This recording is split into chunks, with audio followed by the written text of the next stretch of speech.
welcome to the West Asia Post. I'm your host, Ghadi Francis, and this is our weekly show where we bring you all things West Asia, one of the world's most volatile regions.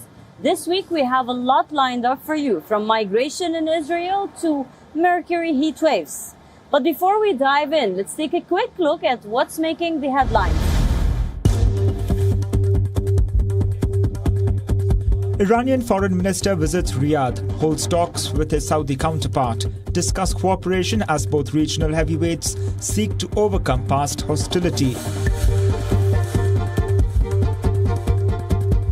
Syrian President Bashar al-Assad passes decree raising the pay for civil servants and pensioners by 100%, but the government alongside lifted fuel subsidies, possibly worsening the already bad cost of living crisis.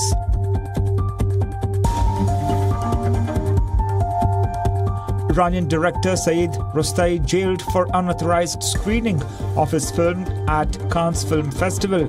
The sentence is for propaganda of the opposition against the Islamic system. The movie showed scenes depicting Iran's protests.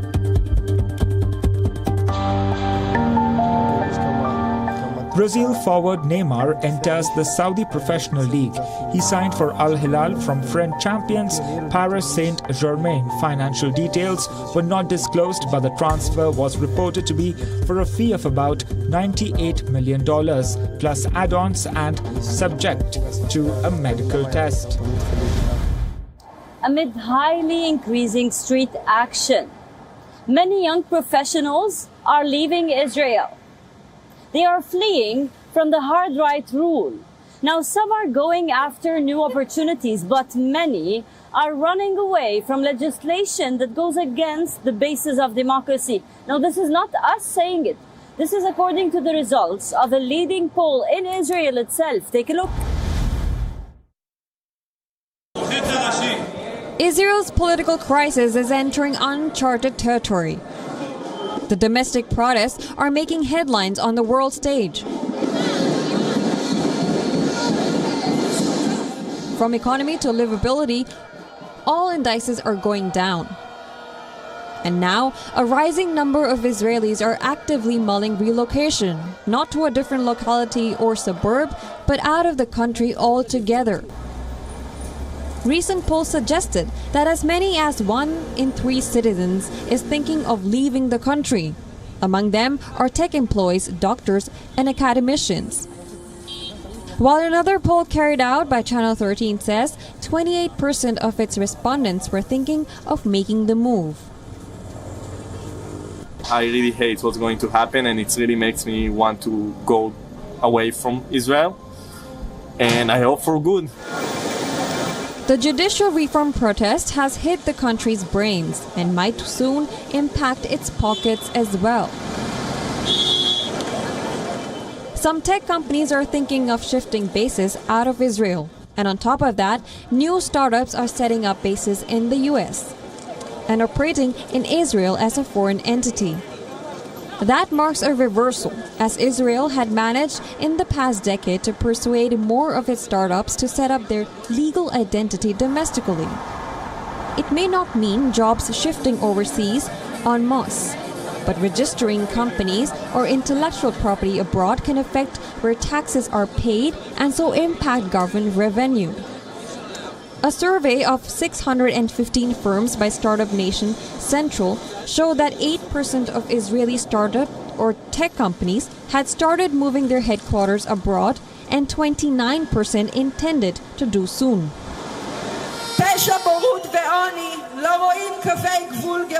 Now it all comes as landmark protests continue in Israel against the government's proposed judicial overhaul.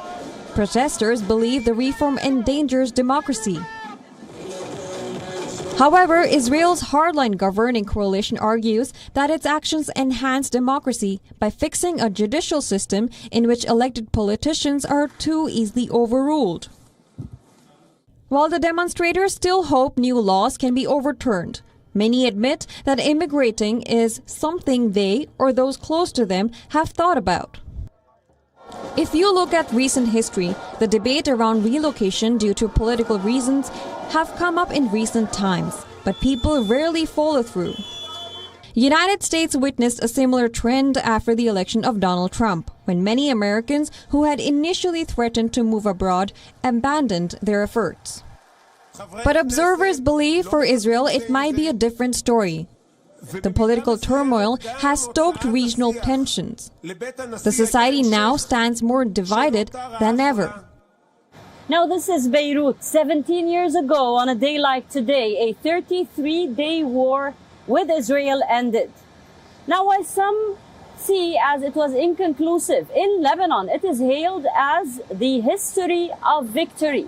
Hezbollah hails it as one.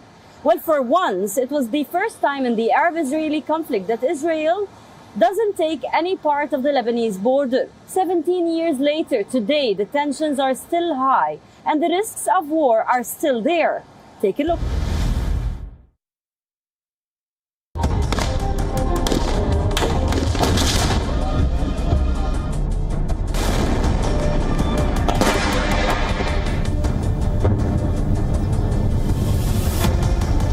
An escalating war of words between Israel and Hezbollah echoes heightened tensions at the border.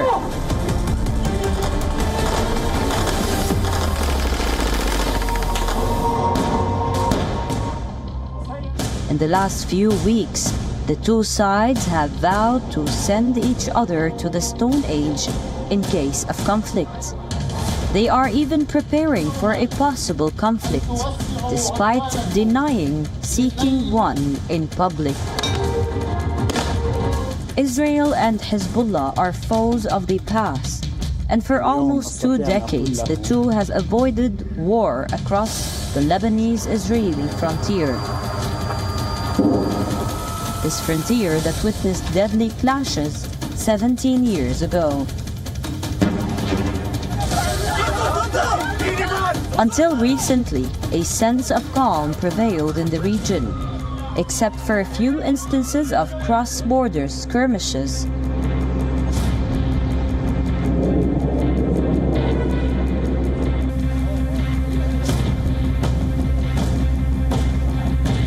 It is these incidents which have added to the risks of escalation, as regional tensions simmer over Iran's nuclear program and as Israel-Palestinian violence surges. On the other hand, there is Israel, marred by its domestic troubles, fears that the judicial reform row might embolden its enemies, and it views Hezbollah among them.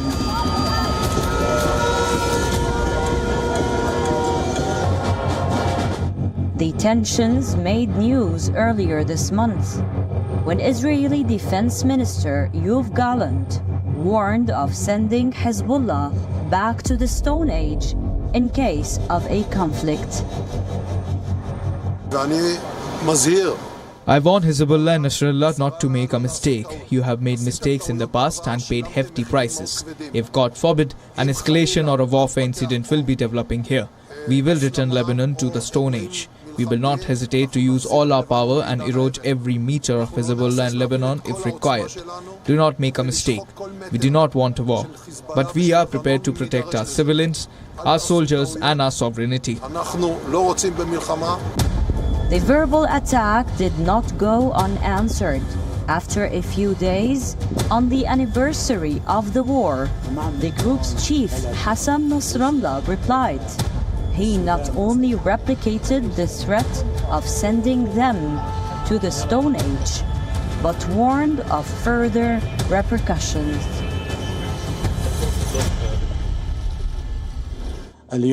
Today I can tell him that you too will be returned to the Stone Age if you go to war with Lebanon. You may be able to return a country here and there to the Stone Age, but if the conflict draws in the resistance axis, there will be no such thing called Israel anymore. A Reuters report citing an unnamed source in Hezbollah says the group had taken a decision not to allow any provocations to prompt war. They want to preserve calm. Israel sees Hezbollah, founded by Iran's Revolutionary Guards in 1982, as the biggest threat to its borders. Hezbollah is the only faction from the Lebanese civil war that has been able to retain its weaponry. It was Hezbollah and its guerrilla fighters that aided Lebanese victory 17 years ago. 2006 was the year of the Second Lebanon War. In July that year, Hezbollah launched an operation against Israel. It was a pressure-building tactic to free the 3 Lebanese from Israeli prison. Several Israeli soldiers were killed in the operation. Israel retaliated and launched a major offensive against Lebanon. Be it civilian or military, no target was out of reach. More than 1,200 Lebanese were killed. But the Hezbollah fighters continued to fight the enemy. After 34 days of a bloody battle, Lebanon achieved what no Arab nation had been able to accomplish. Fighting the Israel Defense Forces to a standstill. Hezbollah and its leader Hassan Nasrallah emerged as heroes in much of the Arab world. A lot has changed since then. Hezbollah's armory has gotten much more advanced. So have its ambitions and its strategies. Rules of engagement have been defined in 2021 by first saying that if Israel violates the Al-Aqsa Mosque, this will be a regional conflict. All factions from across the region will join in, all pro-Iran factions, of course, and allies of Hezbollah. And this means that whenever there's an attack in East Jerusalem, there will be a response from Lebanon's southern borders. But also, this has been kind of expanded a little bit. So let's say there's an attack on Gaza. If an attack on Gaza escalates, we will see a response from South Lebanon as well. And I think this will be extended also to the West Bank and Jenin, and also in other places later on. Just like both parties, regional observers are also divided. Some say Israel is in dire need of a war. It needs to forge unity in times of crisis. While others believe that the rebellion from within Israeli military on the issue of judicial reforms leaves the country in a vulnerable spot, which they might be able to make the most of.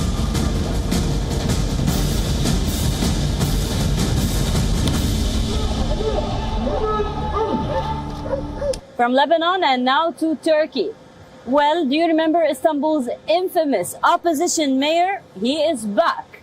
Ekrem İmamoğlu is calling out the CHP party to disregard the internal conflict and to focus on the bigger picture. And by that he means the upcoming local elections. Now he has announced his pitch for that too. İmamoğlu is saying that he wants the city back and this is his fight. We tell you more. Seni çok seviyoruz Recep Tayyip Erdoğan. 14 Mayıs'ın müjdesini veriyor. Yaşasın demokrasi dedi. The Turkish political landscape is heating up once again. Istanbul's opposition mayor Ekrem İmamoğlu has made a clarion call for the upcoming regional polls. He made a moving statement announcing his candidature for the local election.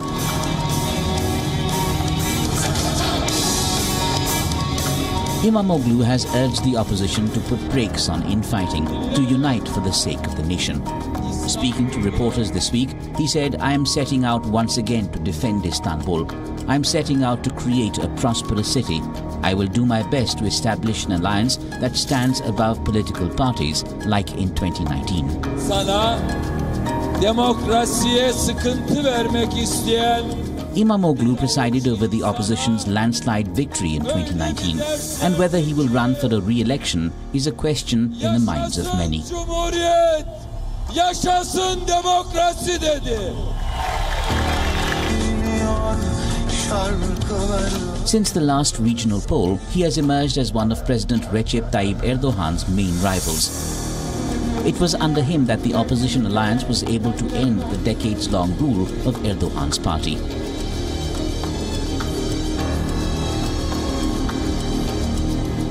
The ambitious politician, however, has disagreed with CHP's leader Kemal Kılıçdaroğlu.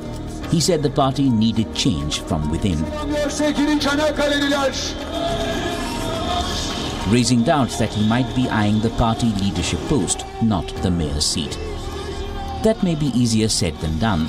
Turkey's opposition bloc is in tatters following the victory of President Recep Tayyip Erdogan and his allies in May's presidential and parliamentary elections.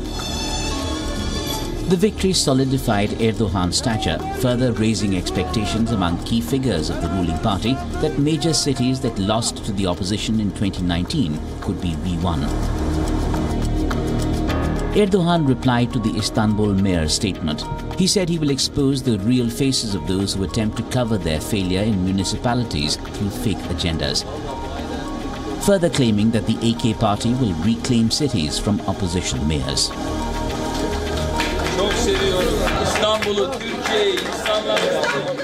For the first time, this heat wave this year is really scorching. People in West Asia are actually baking in the heat. But while most of West Asia is hit, one of the worst hit places is Iraq. Water bodies are drying up. Fishing and tourism are really hit hard. Take a look.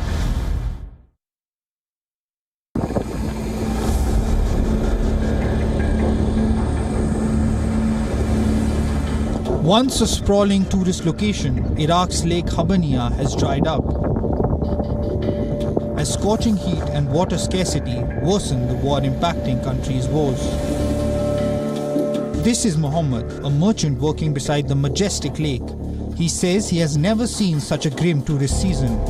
He laid out inflatable water floats, nets and shirts in front of his lakeside shop, but expected few, if any, customers. There are next to no visitors this year. Last year and the years before, people and tourists would come to visit the lake. But now, there is no more water. This year, it's dry. Habaniya falls some 70 kilometers from Baghdad. Its shorelines have receded by several dozen meters. 4 consecutive years of drought have ravaged parts of the country.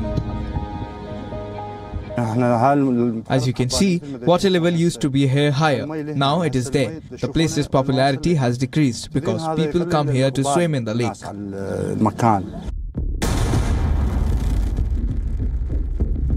It is not just the touristy lakes that have dried up. The once proliferating fish farms have gone barren. Omar Ziad gazes at the cracked and barren earth where his fish farm once stood. They were lost to water conservation efforts during a devastating 4-year drought. Drastic government measures have restricted water use for several purposes, including crop irrigation. More than 1,500 families earn their living from these farms, whether fish farmers, workers, drivers, people who sell the fuel, or factory owners. From a bird's eye view, the backfilled dry patches of land that replace the ponds are marked out by unpaved roads. The monotony of the barren landscape is occasionally interrupted by ponds that still hold water.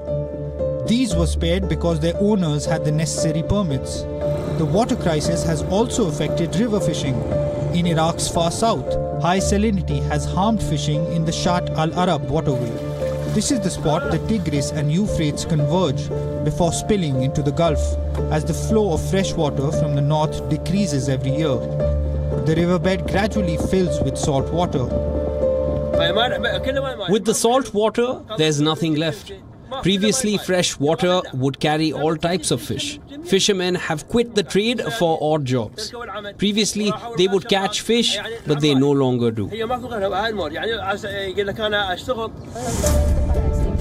The United Nations ranks water-stressed Iraq as one of the 5 countries most impacted by some effects of climate change. Last week, UN Human Rights Chief Volker Turk warned that Iraq's rising temperatures and protracted drought are a wake-up call for the world. Iraq has been experiencing its 4th consecutive summer of drought. Temperatures in parts of the country, including the capital Baghdad, have hovered around 50 degrees Celsius. Although Iraq is known for its extremely hot summers and scarcity of rainfall, climate change has made the situation considerably worse. Kids and their parents watching a movie by the sea. While this might be something normal for most of the kids in the world, it is not something normal. It is rather unusual for Palestinian kids, especially the kids in the besieged Gaza Strip. In this region, movie theaters have been closed since the Intifada.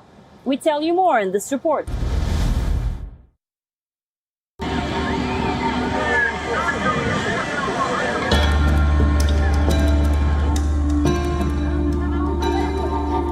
Unaware of the harsh realities of life, these Palestinian kids are spending their evenings watching cartoons by the sea. Along with their parents, the children are attending Gaza's Cinema of the Sea Festival.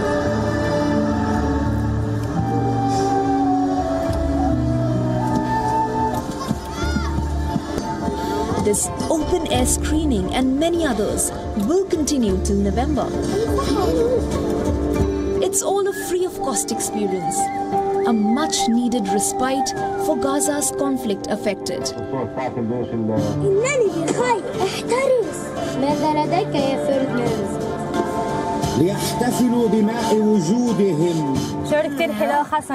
It's true that movies are available on mobile phones, but this is something new and very nice. I was on the beach and I was really drawn to it, even if it was a cartoon. Even though I'm older, I liked it being on a cinema screen. I hope to have this experience again. The festival showcases a variety of films, from children's cartoons to ones that delve into Palestinian politics.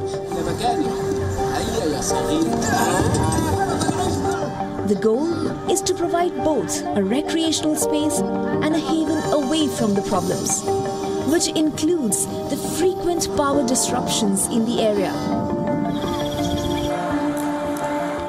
The gruelling heat wave has hit Gaza's energy infrastructure hard. Residents in the region face power disruptions for at least 4 hours every day. When we talk about cinema in Gaza, it's something new because personally, I'm 35 years old and I've never been to a cinema before. Cinemas have been closed for a long time in Gaza City. Through an initiative, we approached the Cultural Fund under the Ministry of Culture, proposing to create an open-air cinema by the sea with the least possible resources. Through this, we can provide screenings for people by the sea, since it's an open space that many people come during the summer. In the Gaza Strip, movie theaters have been closed for decades now. It was the first uprising against Israeli occupation, also known as the 1987 Intifada, that shut all theaters in the area.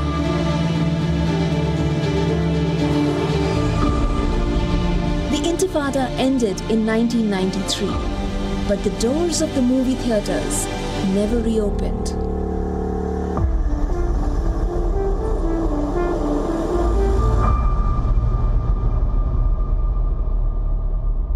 That's all we have for you on this episode of the West Asia Post. I will see you next week with a brand new lineup, always bringing you the most recent updates, news, ground reports from one of the world's most volatile regions.